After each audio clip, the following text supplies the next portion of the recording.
सहनाववतु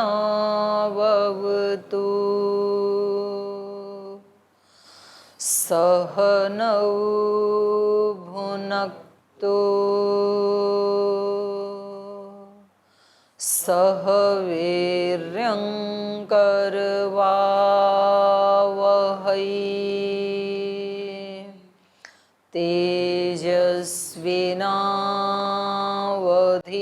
तेजस्विनावधीतमस्तु मा विद्विषावहै।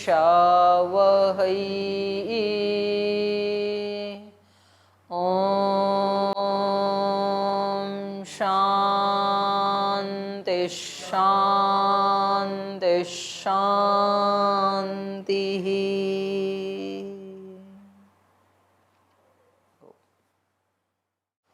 योग दर्शन का द्वितीय पाद पढ़ रहे हैं, साधन पाद। और आचार्य ने बताया इस दर्शन के भी 4 पर्व हैं। दुख, दुख का हेतु, सुख और सुख का उपाय। तो दुख क्या है? हेयम दुखम अनागतम। अनागत दुख तो हेय है।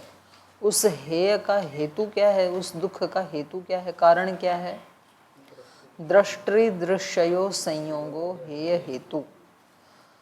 उसका हेतु है बुद्धि और आत्मा का संयोग हो जाना। दृष्टि मतलब आत्मा और दृश्य मतलब बुद्धि। दृष्टा और दृश्य दोनों का जो एकात्म हो गया, ये संयोग ही दुख का हेतु है। अब उसमें से दृष्टा और दृश्य में से पहले दृश्य का स्वरूप समझाया हमें। दृश्य क्या है? प्रकाश क्रिया स्थितिशीलम भूतेन्द्रियात्मकम भोग अपवर्गार्थम दृश्यम। प्रकाश, क्रिया और स्थिति, ये तो शील है जिन 3 गुणों का। और स्वरूप क्या है? भूतेन्द्रियात्मकम, भूतों के रूप में दिखता है दृश्य, और इंद्रियादि के रूप में दिखता है, इंद्रिय और मन के रूप में दिखता है। और है किसके लिए? ये प्रयोजन क्या है इस दृश्य का? भोग अपवर्गार्थम, हम सब जीवों को भोग और अपवर्ग प्राप्त करवाना, ये उसका उद्देश्य है। तो ऐसे स्वरूप वाला दृश्य है। अब दृष्टा का स्वरूप बता रहे हैं दृश्य के बाद। और दृश्य का और भी स्वरूप इन्होंने बताया, विशेष अविशेष वाला है ना। विशेष अविशेष लिंग मात्र अलिंगानी गुण परवाणी। जो सूक्ष्म दृश्य है, जो दिखाई नहीं देता, भूतों और इंद्रियों के भी परे, ये सब भूत और इंद्रिय जिनसे बने हैं वो गुण कैसे हैं? उनका स्वरूप भी 4 प्रकार का है। विशेष, अविशेष, लिंग मात्र, अलिंग। विशेष किसको कहते हैं? विशेष किसको कहते हैं नीतीश जी? विशेष मतलब क्या? हाँ जी शरद जी, विशेष मतलब क्या? बोला जी। विशेष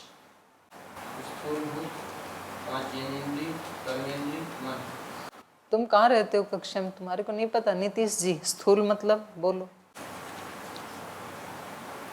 स्थूल मतलब क्या? अभी तो बताया इन्होंने, गर्दन हिला रहे हो। क्या बताया भोला जी ने?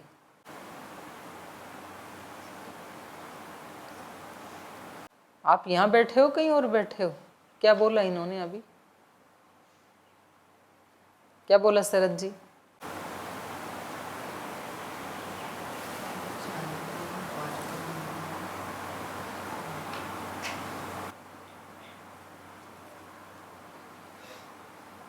हाँ जी विपिन जी। विशेष मतलब है?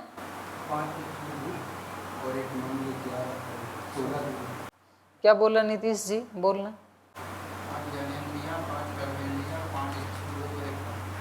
ये 16 विशेष हैं। तो जागते रहो कक्षा में, ऐसे नहीं मतलब मैं पढ़ाती जाऊँ आगे, आपको पता ही ना लगे। और अविशेष क्या है प्रीतम जी? अविशेष क्या है?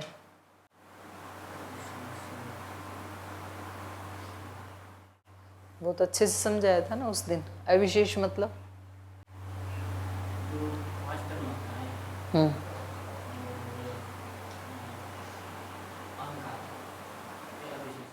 5 तन्मात्राएं और अहंकार, ये 6 अविशेष हैं। विशेष अविशेष। लिंग मात्र क्या है योगेंद्र जी? लिंग मात्र मतलब? हनुमान जी, लिंग मात्र। कर्ण जी, महतत्व, उसी को सत्ता मात्र कहते हैं, उसी को लिंग मात्र कहते हैं। विशेष अविशेष। लिंग मात्र मतलब क्या हुआ योगेंद्र जी? महतत्व। समझ गए हनुमान जी? और अलिंग मतलब क्या है? हाँ भाई।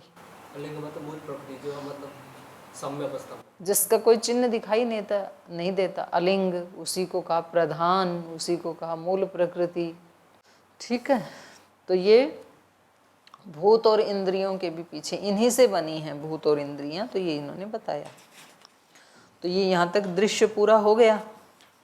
तो ये प्रश्न आएगा आपकी परीक्षा में, दृष्टा दृश्य, ये तो, और ना भी आए तो भी आपको पता होना चाहिए, एमए में हो गए तो दृश्य के बाद अब दृष्टा का स्वरूप बता रहे हैं। व्याख्यातम दृश्यम, दृश्य की हमने व्याख्या कर दी है। अथ द्रष्टु स्वरूपावधारणार्थम इदम आरभ्यते। अब दृष्टा के स्वरूप के अवधारण के लिए ये सूत्र प्रारंभ किया जाता है। तो दृष्टा है, दृष्टा दृशि मात्रः शुद्धोपि प्रत्ययानुपश्यः। दृष्टा है दृशि मात्र। दृशि मात्र मतलब केवल मात्र, वो ज्ञान मात्र है, वो चेतन मात्र है। दृष्टा दृशि मात्र, मात्र शब्द लगा देने से ना कुछ भी उसमें मिश्रण नहीं है, ये कहना चाहते हैं। निखालिश, केवल, केवल का भाव है ना। दृष्टा दृशि मात्र शुद्धोपि, जब उसमें कुछ भी मिश्रण नहीं है, तो जिस चीज में कोई मिश्रण ना हो उसको क्या कहते हैं? शुद्ध। तो दृष्टा क्या है? शुद्ध, बिल्कुल विशुद्ध, उसमें कुछ भी मिला हुआ नहीं है। लेकिन शुद्धोपि, शुद्ध होते हुए भी, प्रत्ययानुपश्यः, बुद्धि का प्रतिसंवेदी है, खुद नहीं देख सकता है, फिर भी केवल है, चेतन मात्र है, लेकिन दृश्य मात्र होते हुए भी, शुद्ध होते हुए भी, प्रत्ययानुपश्य, बुद्धि का प्रतिसंवेदी है, खुद नहीं देख सकता है। आत्मा बाहर के, आपको तो लगता है ना कि मैं आत्मा देख रहा हूं इन फूलों को, मैं आत्मा देख रहा हूं इस कक्ष को, आत्मा नहीं देख रहा है। आत्मा तो अंदर देख रहा है, बुद्धि में जो चित्र, बुद्धि यहाँ से आंखें लेके जाती हैं कि ऐसा फूल है, ऐसा कक्ष है, ऐसे विद्यार्थी हैं, ये मन और आंख की सहायता से अंदर जाता है एक चित्र बुद्धि में, और वो जो बुद्धि में चित्र गया उसको आत्मा देखता है। तो आत्मा क्या है?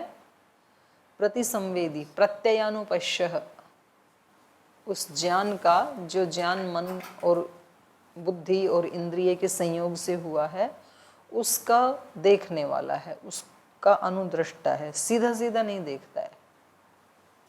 हमें प्रत्यक्ष में, यद्यपि हम ऐसा ही मानते हैं लोक में तो, कि प्रत्यक्ष का मतलब है जो खुद आत्मा ने देखा, पर आत्मा खुद कभी भी संसार को सीधा सीधा देख सकता नहीं है, सामर्थ्य ही नहीं है, उसका स्वरूप ही ऐसा है। शुद्धोपि प्रत्ययानुपश्य। दृशि मात्र इति दृक् शक्ति रेव, पीछे आया था ना, दृक् शक्ति और दर्शन शक्ति। दृष्टा क्या है? दृक् शक्ति, और दृश्य क्या है? दर्शन शक्ति। दृशि मात्र इति दृक् शक्ति रेव, केवल दृक् शक्ति है, वो चेतन शक्ति है। विशेषण अपरामृष्ट इत्यर्थ, किसी भी विशेषण से वो परामृष्ट नहीं है, लिप्त नहीं है, अमिश्रित है वो। सपुरुषो बुद्धे प्रतिसंवेदी, और वह पुरुष, आत्मा, जीव, वो बुद्धि का प्रतिसंवेदी है। स बुद्धेर न स्वरूपो न अत्यंतम विरूप इति, तो बोले वो बुद्धि का, बुद्धि जैसा दिखाती है वैसा ही देखता है, तो फिर तो वो तो बुद्धि जैसा ही हो गया उसका स्वरूप, क्योंकि बुद्धि में जो प्रतिबिंब पड़ता है वो सीधा उसके ऊपर पड़ता है, तो वो बुद्धि जैसा हो जाएगा। जैसे वो स्फटिक मणि है, विशुद्ध है, पर उसके सामने जब कोई लाल फूल लाते हैं तो मणि लाल ही हो जाती है। तो ऐसे बुद्धि जो इसको दिखाती है तो ये वैसा ही हो जाता है।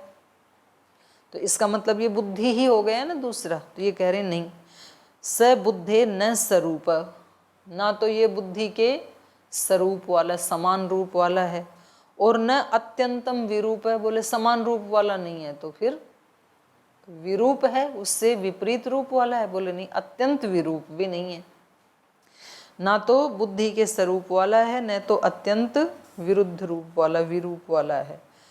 बोले ये कैसे? तो जब एक एक को बता रहे हैं, न तावत स्वरूप समान रूप वाला नहीं है। कस्मात, क्यों नहीं है? तो उसका कारण बता रहे हैं। ज्ञाता ज्ञात विषयत्वात् परिणामिनी ही बुद्धि ही। बोले बुद्धि तो परिणामिनी है। क्यों? ज्ञात अज्ञात विषयत्वात्, बुद्धि को कुछ विषय ज्ञात रहते हैं, कुछ विषय अज्ञात रहते हैं। जब जिस विषय को जान रही होती है बुद्धि, वो विषय तो ज्ञात होता है, उसके अतिरिक्त सब अज्ञात होते हैं बुद्धि में। ठीक है, लेकिन ऐसा पुरुष नहीं है। पुरुष का विषय क्या है? पुरुष का विषय कर्म क्या है? बुद्धि। वो बुद्धि को देखता है ना। जैसे बुद्धि के विषय क्या हैं? बाहर के विषय हैं सारे, पांचों विषय। तो पांचों में से बुद्धि किसी एक के साथ जुड़ी होती है एक समय में, तो वो तो उसको ज्ञात होता है। बाकी के चार अज्ञात होते हैं। तो ये तो होगी परिणामिनी, इसके साथ जुड़ेगी तो इसको जानेगी, इसको जुड़ेगी तो इसको जानेगी। पांचों विषयों में से किसी एक को जानेगी एक समय में। लेकिन आत्मा का विषय है बुद्धि, वो बुद्धि का प्रति संवेदी है ना, तो बुद्धि को देखता है। तो बुद्धि उसको हमेशा ज्ञात रहती है। वो उसका बुद्धि का जो दृश्य है उसके सामने कर्म के रूप में सदा बना रहता है। तो ये अंतर हो गया। ज्ञात अज्ञात विषयत्वात् परिणामिनी ही बुद्धि। बुद्धि तो ज्ञात और अज्ञात विषय वाली होने से परिणामिनी है। तस्याश्च विषय, उसके विषय क्या हैं? गवादिर घटादि, घटादिर्वा, गवादि घटादि, ये उसके विषय हैं बुद्धि के। तो ये ज्ञातश्च अज्ञातश्च इति, ज्ञात भी होते हैं उसको, अज्ञात भी होते हैं। जिसके साथ जुड़ी है उसको तो ज्ञात है, बाकी के अज्ञात हैं उस समय। इति परिणामित्वम दर्शयति, तो इसलिए बुद्धि में हमें परिणाम दिखाई दे रहा है। सदा ज्ञात विषयत्वम तो पुरुषस्य अपरिणामित्वम परिदीपयति, लेकिन ये जो पुरुष है ये सदा ज्ञात विषयत्वम तो पुरुषः, पुरुषस्य, पुरुष का जो विषय है अर्थात बुद्धि, वो तो उसको सदा ज्ञात रहता है। तो ये जो सदा ज्ञात रहता है ये दिखा रहा है उसके स्वरूप को अपरिणामित्वम परिदीपयति। तो ये उसका अपरिणामित्व प्रदर्शित कर रहा है, दिखा रहा है, प्रकाशित कर रहा है। कस्मात् न ही बुद्धिश्च नाम पुरुष विषयश्च स्यात् ग्रहीता च अग्रहीता च इति सिद्धम पुरुषस्य सदा ज्ञात विषयत्वम। बोले क्यों है वो सदा एक जैसा क्यों रहता है, अपरिणामी क्यों है? तो कहा न ही बुद्धिश्च नाम पुरुष विषयश्च, जो पुरुष का विषय है, जो कर्म है, जिसको वो देखता है वो है बुद्धि, और वो उसको कभी भी अज्ञात नहीं होती है। बुद्धि के साथ वो हमेशा जुड़ा ही रहता है। न ही बुद्धिश्च नाम पुरुष विषयश्च स्यात् ग्रहीता च अग्रहीता च। ऐसे नहीं होता कि कभी तो बुद्धि का ग्रहीता हो और कभी तो अग्रहीता हो, ऐसा नहीं होता। हमेशा ही वो बुद्धि का ग्रहीता रहता ही है। तो इति सिद्धम पुरुषस्य सदा ज्ञात विषयत्वम, इसलिए क्या सिद्ध हुआ कि पुरुष क्या है? सदा ज्ञात विषयत्वम, सदा उसको अपना विषय ज्ञात रहता है। ततश्च अपरिणामित्वम इति, और जो एक रस रहता है, कभी इधर उधर नहीं होता है, वही क्या हो गया? अपरिणामी, उसमें कोई परिणाम देखा नहीं जाता है। किंच परार्था बुद्धि, तो ये एक अंतर हो गया। बुद्धि परिणामिनी है, ज्ञात अज्ञात विषय वाली है। पुरुष सदा ज्ञात विषय वाला है, अपरिणामी है। तो इसलिए ये बुद्धि से क्या हो गया? विरूप, समान रूप वाला नहीं है। किंच परार्था बुद्धि संहत्यकारित्वात् स्वार्थः पुरुष इति, और दूसरा उसका अलगाव दिखा रहे हैं। अंतर क्या है पुरुष और बुद्धि में, ये मैं पूछूंगी कल आपसे, इसलिए सब ध्यान से सुनना। किंच परार्थ बुद्धि, अगला हेतु दे रहे हैं। बुद्धि क्या है? परार्थ, किसी दूसरे के लिए है। और पुरुष क्या है? स्वार्थ। स्वार्थ पुरुष, पुरुष अपने ही लिए होता, पुरुष किसी दूसरे के लिए नहीं है। और बुद्धि किसके लिए है? किसके लिए हनुमान जी? बुद्धि पुरुष के लिए है, क्योंकि जो जो संहत्यकारी होते हैं, संहत्यकारी मतलब किसी दो कई चीजों से मिलके जो बने हैं, जो कार्य पदार्थ होते हैं, कारण वाले होते हैं, वो किसी और के लिए ही होते हैं हमेशा। और पुरुष तो क्योंकि किसी चीज से मिलके बना नहीं है, तो इसलिए वो अपने ही लिए है। स्वार्थः पुरुषः तथा स्वार्थ अध्यवसायकत्वात् त्रिगुणा बुद्धि त्रिगुणत्वात् अचेतन इति, है ना। तो कह रहे हैं बुद्धि परार्थ है और पुरुष तो स्वार्थ है, तो ये दूसरा अंतर हो गया। तथा और कह रहे हैं वैसे ही सर्वार्थ अध्यवसायकत्वात् त्रिगुणाः बुद्धि, बुद्धि क्या है? त्रिगुण वाली है, त्रिगुणात्मक है। तो ये जो त्रिगुणात्मक बुद्धि है ये क्या है? सर्वार्थ अध्यवसायकत्वात्, गुणों के सभी अर्थों का ज्ञान कराने वाली है। क्योंकि ये गुण जो हैं ये कैसे रहते हैं? तीन अवस्थाओं में, शांत, घोर और मूढ़, इन तीन अवस्थाओं में रहते हैं ना। कोई एक तो उदार अवस्था में रहता है, उसको घोर कहा, और दो तो शांत रहते हैं, शांत या मूढ़। तो गुणों के तीन वो बताइए, शांत, घोर और मूढ़, इन सभी का ये ज्ञान कराती है। या फिर जो सत्वगुण है वो शांत का प्रतीक है, रजोगुण घोर का प्रतीक है, और तमोगुण मूढ़ता का प्रतीक है। तो जो ये त्रिगुणात्मक बुद्धि है, इस त्रिगुणात्मक बुद्धि के सर्वार्थ अध्यवसायकत्वात्, सभी का ये निश्चय करवाती है आत्मा को। बुद्धि से ही आत्मा को पता लगता है कि इस समय ये सत्वगुण है मेरे सामने बुद्धि में, इस समय रजोगुण बढ़ रहा है, इस समय तमोगुण बढ़ रहा है। तो हमें पता चलता है ना अपनी बुद्धि का, अपने चित्त का।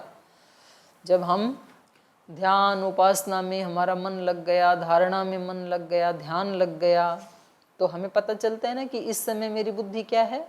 सत्व प्रधान।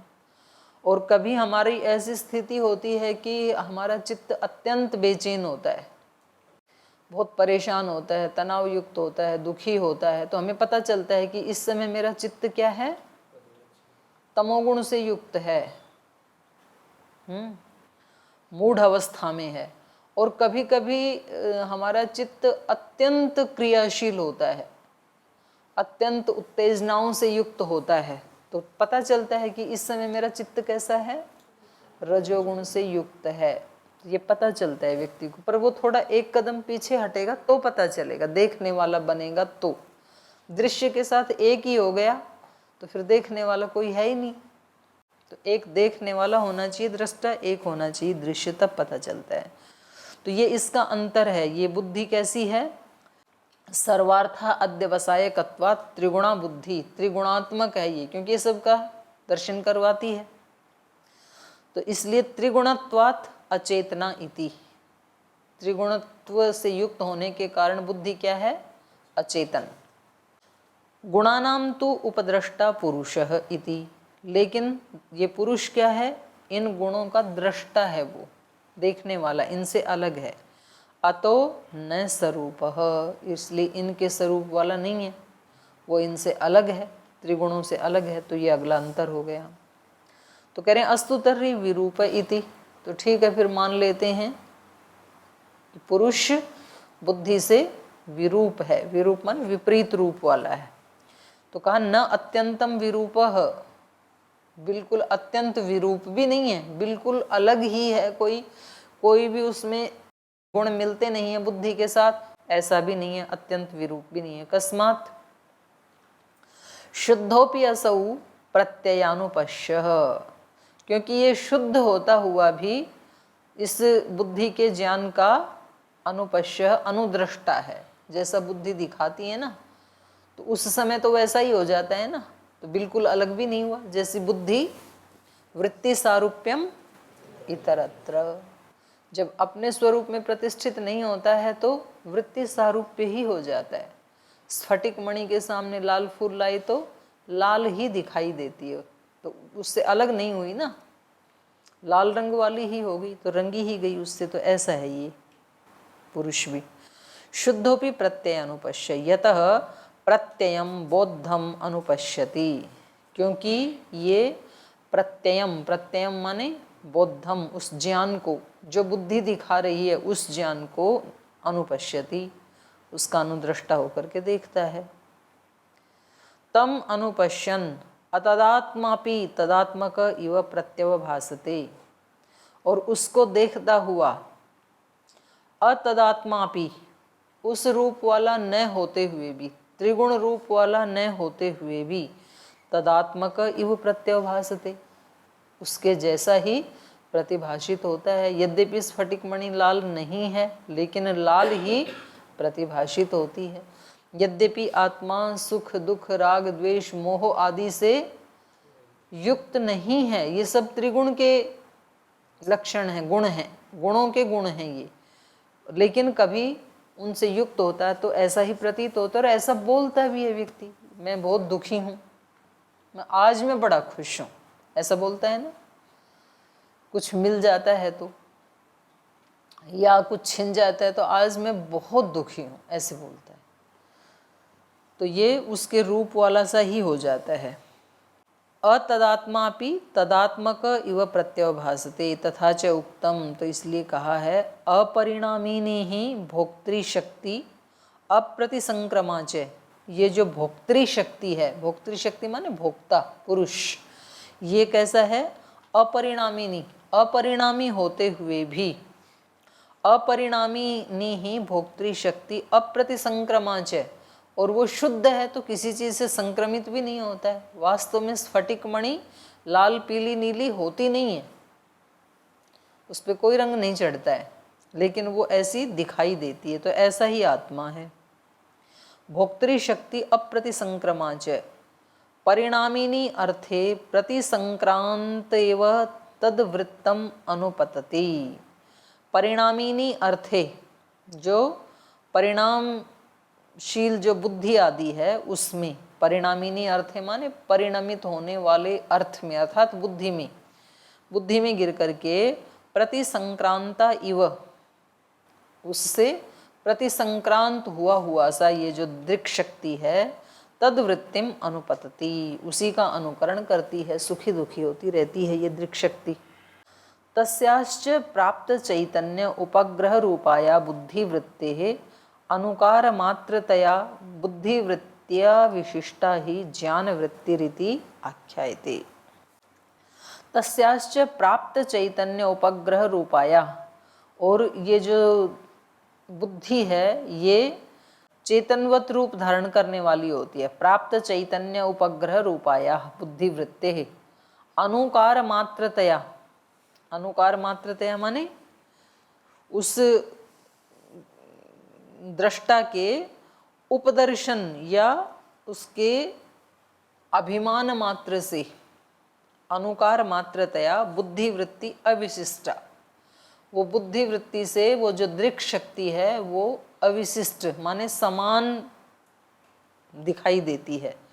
बुद्धिवृत्त्या अविशिष्टा ही ज्ञान वृत्ति इति आख्यायते, माने इस पुरुष का जो ज्ञान है या इसका जो रूप है वो कैसा दिखाई देता है, बुद्धि से अविशिष्ट। प्राप्त चैतन्य उपग्रह रूपाया बुद्धिवृत्ते अनुकार मात्रतया, क्योंकि बुद्धि ने इसी से चेतना प्राप्त की तो वो चेतन जैसी होगी, चेतनवत। अब चेतनवत होकर के ये जो दिखा रही है आत्मा को, तो आत्मा उसके रूप का अनुकरण करने से उसी के जैसा, बुद्धिवृत्त्या अविशिष्टा ही ज्ञान वृत्ति, ज्ञान तो आत्मा का गुण है ना, पर वो ज्ञान कैसा होता है, बुद्धिवृत्त्या अविशिष्टा, जैसा बुद्धि ज्ञान करा रही है उसी ज्ञान वाला वो हो जाता है आत्मा। तो इस रूप में क्या है, ये स्वरूप जैसा है, स्वरूप तो नहीं होता है, स्वरूप जैसा है, इसलिए अत्यंत विरूप भी नहीं है। तो ये दृष्टा का स्वरूप बताया इन्होंने, पहले दृश्य का बताया, अभी दृष्टा का बताया। आगे कहा तदर्थ एवं दृश्यस्य आत्मा,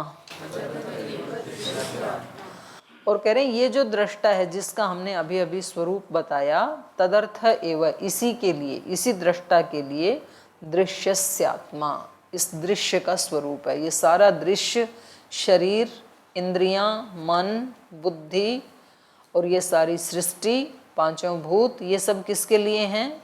इस आत्मा के लिए हैं। और जब तक कोई एक अंतिम आत्मा भी बचेगी तब तक भी ये सृष्टि वैसे ही काम करेगी, उस एक आत्मा के उद्धार के लिए भी।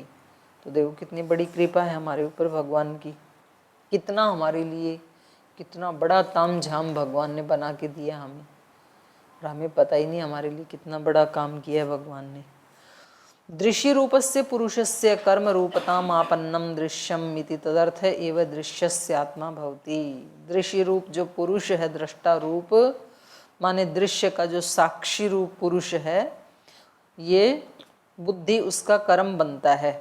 कर्म रूपताम आपन्नम दृश्यम इति, ये सारा दृश्य उस पुरुष का कर्म बनता है, क्योंकि वो दृश्य को देखता है ना, तो इसलिए कहा इति तदर्थ एव दृश्यस्य आत्मा, इसलिए सारे दृश्य का स्वरूप, आत्मा मतलब यहाँ पर स्वरूप, दृश्य का स्वरूप किसके लिए है? उस पुरुष के लिए ही है। तो समय हो गया, आज यहीं विराम लेते हैं।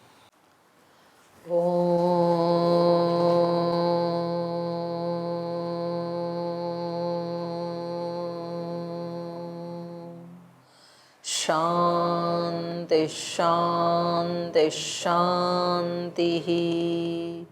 श्री गुरुभ्यो नमः।